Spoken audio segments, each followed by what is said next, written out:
दोस्तों, आईपीएल 2026 का 45वां मुकाबला जयपुर के ऐतिहासिक सवाई मानस सिंह स्टेडियम में खेला गया। एक ऐसा रोमांचक मैच बन गया जिसे क्रिकेट फैंस लंबे समय तक याद रखेंगे। शाम ढल रही थी, स्टेडियम की लाइट्स जल चुकी थी और हर तरफ सिर्फ एक ही शोर था, क्रिकेट का जुनून। दर्शकों से खचाखच भरे इस मैदान में हर गेंद पर उठती आवाजें ये बता रही थीं कि ये सिर्फ एक मैच नहीं बल्कि एक जंग थी। एक तरफ राजस्थान रॉयल्स थी जो इस सीजन में शानदार प्रदर्शन कर रही थी और अंक तालिका में अपनी स्थिति मजबूत करना चाहती थी। वहीं दूसरी ओर दिल्ली कैपिटल्स थी जो लगातार हार के बाद वापसी के इरादे से मैदान में उतरी थी। दोनों टीमों के लिए ये मुकाबला बेहद अहम था क्योंकि यहां जीत सिर्फ 2 अंक ही नहीं बल्कि आत्मविश्वास भी देती। टॉस का सिक्का उछला और राजस्थान के कप्तान रियान पराग ने बिना किसी हिचकिचाहट के पहले बल्लेबाजी करने का फैसला किया। ये फैसला एक रणनीतिक सोच का हिस्सा था क्योंकि टीम चाहती थी कि पहले बड़ा स्कोर खड़ा करके विपक्षी टीम पर मानसिक दबाव बनाया जाए। हालांकि जयपुर की पिच अक्सर दूसरी पारी में बल्लेबाजी के लिए आसान हो जाती है, फिर भी राजस्थान ने जोखिम उठाते हुए आक्रामक रणनीति अपनाई। ये फैसला दर्शाता था कि टीम अपने बल्लेबाजों पर कितना भरोसा करती है और वो मैच को शुरुआत से ही अपने नियंत्रण में लेना चाहती थी। राजस्थान की पारी की शुरुआत बेहद नाटकीय रही। पहले ही ओवर में मिचेल स्टार्क ने अपनी रफ्तार और सटीक लाइन लेंथ से बल्लेबाजों पर दबाव बना दिया। यशस्वी जायसवाल ने पहली गेंद पर शानदार छक्का लगाकर दर्शकों को रोमांचित कर दिया, लेकिन अगली ही गेंद पर वो आउट हो गए।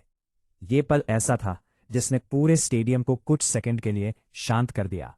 इसके बाद दूसरे ओवर में वैभव सूर्यवंशी भी ज्यादा देर तक क्रीज पर टिक नहीं पाए और जल्दी ही पवेलियन लौट गए।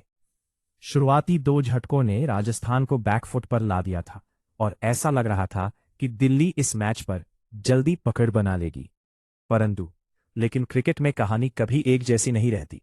इसी दबाव के बीच क्रीज पर आए कप्तान रियान पराग और उनके साथ ध्रुव जुरैल। दोनों ने शुरुआत में बेहद संयमित बल्लेबाजी की। उन्होंने जोखिम भरे शॉट से बचते हुए पहले पारी को संभालने पर ध्यान दिया। धीरे धीरे उन्होंने स्ट्राइक रोटेट करनी शुरू की और दिल्ली के गेंदबाजों को थकाना शुरू किया। जैसे जैसे ओवर बीतते गए, दोनों बल्लेबाजों का आत्मविश्वास बढ़ता गया और उन्होंने आक्रामक शॉट्स खेलने शुरू कर दिए। देखते ही देखते दोनों के बीच 50 रनों की साझेदारी हो गई, जो जल्द ही 80 और फिर 100 के पार पहुंच गए। इस साझेदारी ने मैच का रुख पूरी तरह बदल दिया और राजस्थान को एक मजबूत स्थिति में ला खड़ा किया। रियान पराग उस दिन एक अलग ही अंदाज में बल्लेबाजी कर रहे थे। उनके हर शॉट में आत्मविश्वास और आक्रामकता साफ झलक रही थी। उन्होंने मैदान के हर कोने में शॉट्स लगाए। कवर ड्राइव की खूबसूरती, पुल शॉट की ताकत और लॉन्ग ऑन पर लगाए गए छक्कों ने दर्शकों को मंत्रमुग्ध कर दिया। उन्होंने सिर्फ 32 गेंदों में अपना अर्धशतक पूरा किया और इसके बाद भी रन बनाने की गति को कम नहीं होने दिया। उनकी बल्लेबाजी देखकर ऐसा लग रहा था जैसे वो गेंदबाजों के साथ खेल रहे हो। दूसरी तरफ जुरैल ने भी शानदार सहयोग दिया और टीम को मजबूती प्रदान की। हालांकि 12वें ओवर में अक्षर पटेल ने जुरैल को आउट कर इस खतरनाक साझेदारी को तोड़ा, लेकिन तब तक राजस्थान का स्कोर मजबूत हो चुका था। जुरैल के आउट होने के बाद रवींद्र जडेजा क्रीज पर आए और उन्होंने कुछ अच्छे शॉट्स खेले, लेकिन ज्यादा देर टिक नहीं पाए। इसके बाद मैदान पर आए डोनोवन फरेरा, जिन्होंने मैच का रुख पूरी तरह बदल दिया। उन्होंने आते ही आक्रामक बल्लेबाजी शुरू कर दी और दिल्ली के गेंदबाजों पर लगातार दबाव बनाया। उनके शॉट्स में ताकत और टाइमिंग दोनों का बेहतरीन मिश्रण देखने को मिला। डेथ ओवर्स में फरेरा ने जिस तरह बल्लेबाजी की, वो किसी तूफान से कम नहीं था। उन्होंने चौकों और छक्कों की झड़ी लगा दी और गेंदबाजों को पूरी तरह बेबस कर दिया। दूसरी ओर रियान पराग अपने शतक के करीब पहुंच रहे थे, लेकिन 90 रन के स्कोर पर आउट हो गए और शतक से चूक गए। हालांकि उनका ये योगदान टीम के लिए बेहद महत्वपूर्ण था। फरेरा ने सिर्फ 14 गेंदों में 47 रन बनाकर पारी को शानदार अंत दिया और राजस्थान को 20 ओवर में 225 रन के विशाल स्कोर तक पहुंचा दिया। यह स्कोर इतना बड़ा था कि ज्यादातर लोगों को लग रहा था कि मैच अब राजस्थान के हाथ में है। अब बारी थी दिल्ली कैपिटल्स की, जिन्हें जीत के लिए 225 रन बनाने थे। ये लक्ष्य आसान नहीं था, लेकिन टीम के ओपनर्स पथुम निसांका और केएल राहुल ने शुरुआत से ही सकारात्मक और आक्रामक रवैया अपनाया। दोनों ने बिना किसी डर के शॉट्स खेले और पावर प्ले का पूरा फायदा उठाया। उन्होंने गेंदबाजों पर दबाव बनाते हुए तेजी से रन बनाए और टीम को मजबूत शुरुआत दिलाई। पावर प्ले खत्म होने तक दिल्ली का स्कोर बिना किसी नुकसान के 70 रन हो चुका था, जो इस लक्ष्य का पीछा करने के लिए एक बेहतरीन शुरुआत थी।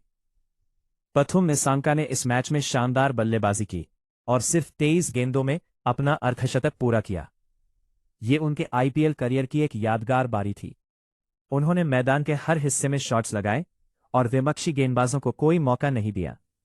दूसरी तरफ केएल राहुल ने भी अपनी क्लासिक बल्लेबाजी का प्रदर्शन किया। उन्होंने धैर्य और आक्रामकता का बेहतरीन संतुलन दिखाया और सही समय पर बड़े शॉट्स खेले। राहुल ने सिर्फ 27 गेंदों में अपना अर्धशतक पूरा किया और टीम को मजबूत स्थिति में पहुंचा दिया। निसांका के आउट होने के बाद क्रीज पर आए नीतीश राणा, जिन्होंने आते ही तेजी से रन बनाना शुरू कर दिया। उन्होंने राहुल के साथ मिलकर एक महत्वपूर्ण साझेदारी की, जिसने दिल्ली को मैच में पूरी तरह आगे कर दिया। दोनों के बीच 60 से ज्यादा रनों की साझेदारी हुई और टीम का स्कोर तेजी से बढ़ता गया। 15 ओवर के बाद दिल्ली का स्कोर 171 रन हो चुका था और अब जीत के लिए सिर्फ 53 रन की जरूरत थी। हालांकि इसके बाद मैच में एक बार फिर रोमांचक मोड़ आया। पहले राणा 33 रन बनाकर आउट हुए और फिर कुछ ही देर बाद जोफ्रा आर्चर ने केएल राहुल को 75 रन के स्कोर पर आउट कर दिया। राहुल का विकेट गिरते ही राजस्थान को उम्मीद की एक किरण नजर आई और मैच फिर से रोमांचक हो गया। अब क्रीज पर थे ट्रिस्टन स्टब्स और उनके साथ आशुतोष शर्मा। दोनों के सामने चुनौती थी कि टीम को जीत तक पहुंचाया जाए। दबाव के इस माहौल में स्टब्स और आशुतोष ने बेहद समझदारी से बल्लेबाजी की। उन्होंने जल्दबाजी नहीं दिखाई और परिस्थिति के अनुसार खेलते हुए रन बनाना जारी रखा।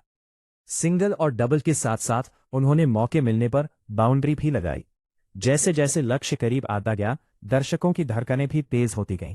आखिरकार 19.1 ओवर में दिल्ली ने 226 रन बनाकर इस रोमांचक मुकाबले को अपने नाम कर लिया और 7 विकेट से शानदार जीत दर्ज की।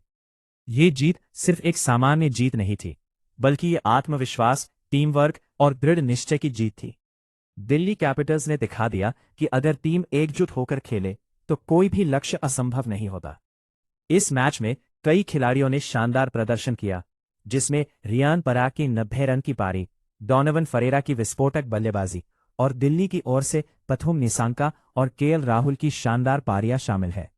अंत में यह मुकाबला हमें यही सिखाता है कि क्रिकेट अनिश्चितताओं का खेल है, जहां आखिरी गेंद तक कुछ भी हो सकता है। एक टीम 225 रन बनाकर भी हार सकती है और दूसरी टीम 266 रन का पीछा करते हुए इतिहास रच सकती है। यही आईपीएल की खूबसूरती है, जहां हर मैच एक नई कहानी लिखता है और हर खिलाड़ी उस कहानी का हीरो बन सकता है। आप किस टीम को सपोर्ट कर रहे हैं? मुझे कमेंट में जरूर बताइए और ऐसे ही आईपीएल अपडेट्स के लिए चैनल को सब्सक्राइब करना मत भूलिए।